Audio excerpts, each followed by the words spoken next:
بسم اللہ الرحمن الرحیم۔ السلام علیکم ناظرین، آپ دیکھ رہے ہیں میرا یوٹیوب چینل دین اور دنیا کی باتیں میں سب کا استقبال ہے۔ چلیے شروع کرتے ہیں ہماری آج کی ویڈیو۔ ناظرین، آج ہم بات کرنے والے ہیں کہ یہودیوں کی اللہ سے نافرمانی، بے حرمتی، بے حیا کی بدولت اللہ نے کن کن ظالم بادشاہوں کو یہودیوں پر نازل کیا اور ان کا کیا حشر ہوا۔ ویڈیو بہت ہی نالجیبل ہے تو اینڈ تک ضرور دیکھیے، لائک کر کے ہمیں سپورٹ کریے۔ ناظرین، حدیث مبارک میں موجود ہے، جیسی قوم عوام ہوگی اللہ تعالیٰ ویسا ہی بادشاہ ان پر نازل فرماتے ہیں۔ جو قوم برائیوں کو دیکھے اور اسے نہ روکے تو ظلم کرنے والا بادشاہ اللہ بھیج دیتے ہیں۔ پھر کتنی بھی دعا مانگو اللہ قبول نہیں کرتے ہیں۔ دنیا کے اتہاس میں بہت بڑے بڑے بادشاہ آئے جنہوں نے دنیا میں حکومت کی، لیکن 4 بادشاہ ایسے تھے جنہیں اللہ تعالیٰ نے پوری دنیا پر حکومت عطا فرمائی۔ دنیا کی 4 دشاؤں میں انہی کا حکم راج چلتا تھا۔ پوری دنیا پر حکومت کرنے والے ان 4 بادشاہوں میں سے 2 بادشاہ مسلمان تھے، ان کا نام حضرت ذوالقرنین علیہ السلام اور حضرت سلیمان علیہ السلام تھا، اور 2 بادشاہ کافر تھے، ایک نمرود اور دوسرا بخت نصر تھا۔ اللہ تعالیٰ کسی قوم پر اچانک عذاب نہیں برساتے۔ جب قوم برائیوں میں ڈوب جاتی ہے، کفر، شرک، بے حیائی، نافرمانی میں بڑھ جاتی ہے تو قومیں برباد ہو جاتی ہے۔ ناظرین، ایک وقت تھا یہودی اور بنی اسرائیل قوم اللہ کی پیاری قوم تھی۔ یہ اللہ سے جو بھی مانگتے اللہ تعالیٰ ان کو عطا فرماتے تھے۔ حضرت یعقوب علیہ السلام کے بعد سے لے کر حضرت عیسیٰ علیہ السلام تک جتنے بھی نبی آئے، سب یہودی اور بنی اسرائیل کو صحیح راستہ بتانے کے لیے تشریف لائے۔ اللہ تعالیٰ نے اس قوم کو ہر طرح کی نعمتوں سے نوازا تھا، لیکن یہ قوم ہر وقت اللہ کی نافرمانی، کفر، شرک کیا کرتی تھی، جس کے نتیجے میں اللہ ان پر دردناک عذاب بھیجتے۔ جب یہ قوم اللہ تعالیٰ کی بارگاہ میں اپنی گناہوں کی معافی مانگتے تو اللہ ان کو معاف بھی فرماتے تھے اور ان کو پھر سے وہی عزت حاصل کر دیتے تھے۔ آج بھی یہودی امیر ہے، نالجیبل، ٹیکنیکل مائنڈ میں آگے رہتے ہیں۔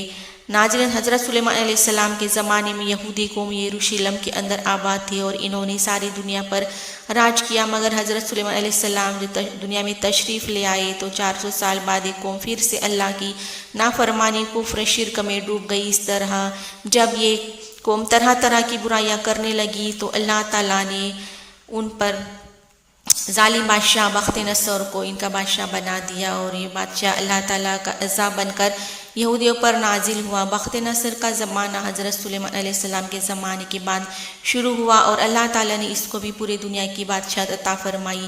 بخت نصر کی پیدائش کے بارے میں 2 روایتیں ہیں۔ ایک روایت کے مطابق قوم امالیکا میں سے تھا، جس کو پیدا ہوتے ہی اس کے ماں باپ نے نصر نامی بت کے پاس لاوارث چھوڑ دیا تھا۔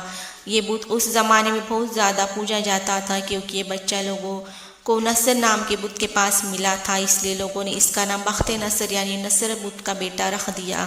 دوسرے روایت کے مطابق ایک بڑے بادشاہ کا بیٹا تھا۔ بخت نصر بہت ہی تیز دماغ اور بہادر تھا۔ یہ اتنا بہادر تھا کہ اس نے اپنی چھوٹی سی عمر میں اپنے باپ کے کہنے پر مصر کے اندر جنگ چھیڑ دی، مصر کو فتح کر دیا۔ 605 عیسوی سے پہلے اس کو فتح کر لیا۔ 605 عیسوی سے پہلے اس کے باپ کا انتقال ہو گیا۔ پھر یہ بابل شہر کا بادشاہ بن گیا۔ بادشاہ بننے کے بعد بخت نصر نے بہت سارے ممالک پہ حملہ کیا، یعنی بہت سارے دیشوں پر حملہ کیا اور ان کو اپنے قبضے میں لے لیا۔ ادھر یہودی اور قوم بنی اسرائیل جو یروشلم کے اندر آباد تھی، طرح طرح کی برائیوں میں ڈوب چکی تھی۔ یہ لوگ کھلے عام اپنے برے کاموں میں مگن ہو کر اللہ تعالیٰ کی نافرمانیاں کر رہے تھے اور اللہ تعالیٰ کی ذات کو چھوڑ کر کفر و شرک میں ڈوب چکے تھے۔ ان کے اوپر اللہ تعالیٰ نے اپنا دردناک عذاب نازل فرمایا۔ بخت نصر نے یروشلم پر حملہ کر دیا۔ یروشلم اس نے یہودیوں کو چن چن کر مار دیا اور بیت المقدس کو تباہ اور برباد کر دیا۔ اس طرح اس حملے کے اندر 40,000 تورات کے یہودی عالموں کو بھی قتل کر دیا اور 40,000 یہودیوں کو ان کے ملک سے بھگا دیا۔ اس طرح یہودیوں قتل و غارت کی ڈر سے دوسرے دیشوں کی طرف بھاگنے لگے۔ اس حملے کے اندر بخت نصر نے 80,000 یہودیوں کو اپنا قیدی بنا لیا۔ کچھ روایت کے مطابق قیدیوں کی تعداد 80,000 سے بھی زیادہ تھی۔ ان قیدیوں میں اللہ تعالیٰ کے 2 نبی بھی شامل تھے، جن میں سے ایک حضرت دانیال علیہ السلام اور دوسرے حضرت عزیر علیہ السلام تھے۔ بخت نصر نے یروشلم پہ حملہ کیا تو تمام شہر کو جلا دیا، ہیکل سلیمانی کو گرا دیا اور اس کے خزانے کو لوٹ لیا۔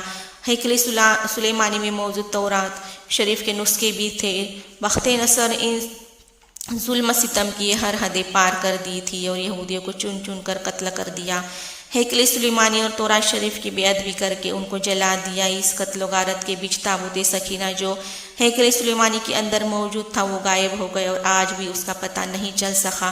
بخت نصر نے ہیکل سلیمانی کو جلا دیا تھا اور تورات شریف کی بے ادبی کی تھی۔ اس کا عذاب اللہ نے نازل فرمایا، اس کو ایک دردناک بیماری میں مبتلا کیا اور اس کے چہرے کو بگاڑ دیا۔ ایک روایت میں آتا ہے بخت نصر بادشاہ پر عذاب آیا، یہ انسان سے جانور بن گیا اور اس وجہ سے وہ جنگل میں چلا گیا۔ 7 سال جنگل میں گزارے، وہاں گھاس کھا کر زندگی گزاری۔ 7 سال کے بعد اللہ نے اس کے عذاب کو ہٹا دیا، پھر جانور سے انسان بنا دیا۔ بخت نصر کو کس طرح موت آئی، اس کا انجام کیا ہوا؟ روایت میں آتا ہے جن 80,000 یہودیوں کو اس نے قید کیا تھا اس میں 2 اللہ کے نبی تھے، دانیل علیہ السلام اور عزیر علیہ السلام، جو بعد میں اللہ کے حکم سے بخت نصر کے خاص بن گئے۔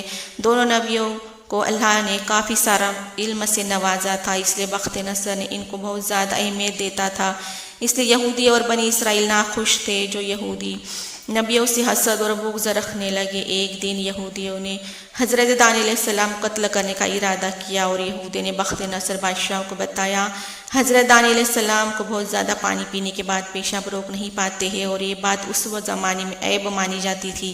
اس لیے اس بادشاہ نے ان کو آزمانے کے لیے ایک پروگرام رکھا۔ پروگرام میں بڑے بڑے امیروں اور حضرت دانیل علیہ السلام کو بھی دعوت رکھی اور یہ سپاہیوں سے کہا گیا جو بھی شخص سب سے پہلے محفل سے باہر پیشاب کے لیے نکلے اسے فوراً قتل کر دیا جائے۔ اس نے اگر میرا نام بھی لیا کہ میں بخت نصر ہوں پھر بھی اسے قتل کر دینا۔ اس حکم کو سن کے سپاہیوں نے ویسا ہی کیا، مگر محفل میں سے سب سے پہلے بخت نصر خود ہی باہر نکلا۔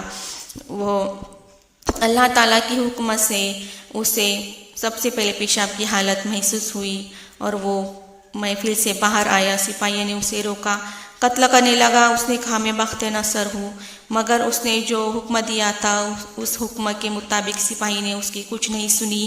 اندھیرے کے وقت سپاہیوں کو بخت نصر کا چہرہ دکھائی نہیں دیا اور بخت نصر کو قتل کر دیا۔ اسی طرح بخت نصر اللہ تعالیٰ نے حضرت دانیل علیہ السلام کو یہودیوں کی ناپاک سازش سے بچا لیا۔